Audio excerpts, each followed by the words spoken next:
มักกอบมันโบแม่นเอานั้นว่ามกสโลสไปน้ำมัน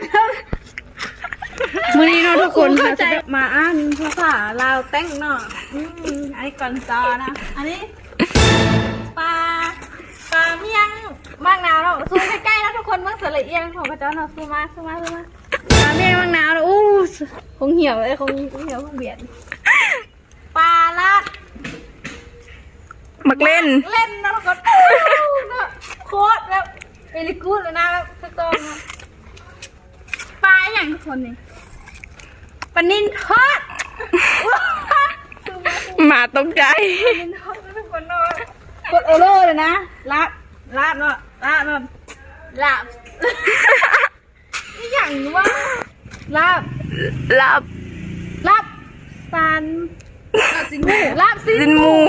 น่ะสุดยอดเลยอ่านบ่เข้าใจคุณเหี่ยว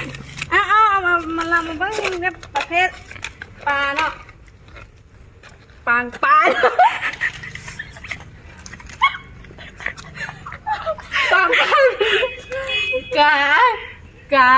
การเหนืองเนาะการเหนืองนะทุกคนเนาะปลาแก๊ง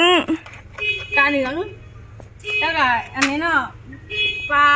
ไก่นะทุกคนนะปลาไก่นะปลานึ่งงอไก่สามเนาะปลาไก่เท่ากับส่วนนี้การนี่สุดเหนืองเนาะการเหนืองนะแล้วก็อย่างแรกนี่สู้มากคือเนี้ยแค่บางสิ้นงัวอีอย่างคือปางคนกูเข้าใจเลยปุ้งแบบอีอย่างวะ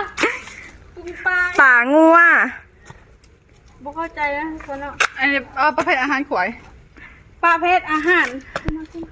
ครัวทุกคนบ้างอะครัวภาษาเวียดนะเจ้าก็อ่านแล้วก็สู้มาใกล้ๆอันนี้นะอันนี้ครัวมัก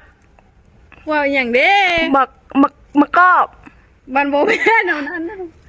ครัวมกสโลสไปน้ำมันกูเข้าใจอันนี้เนาะคั่วซีนใส่ผักกะล้ำก่อนเนาะนี่นอนลืมอันป้ายเนาะหันอาหารเที่ยงโอ้ตายเหนื่อยเบียดแล้วหาครบนะทุกคนนะก่อนจ้าไม่ให้สารแตกนี่คุณนี่มาสู้เนาะอันนี้มาเพื่อนอย่างเด้วันนี้ข้าวผัดปลาข้าวผัดมาสั่งตายอันนี้ข้าวผัดรวมมิตรว้าเข้ารถคนนอกภาษาออกไหมล่าสุดอันนี้ข้าวผัดไก่ตายมันมินอันเดอร์สกอร์นี่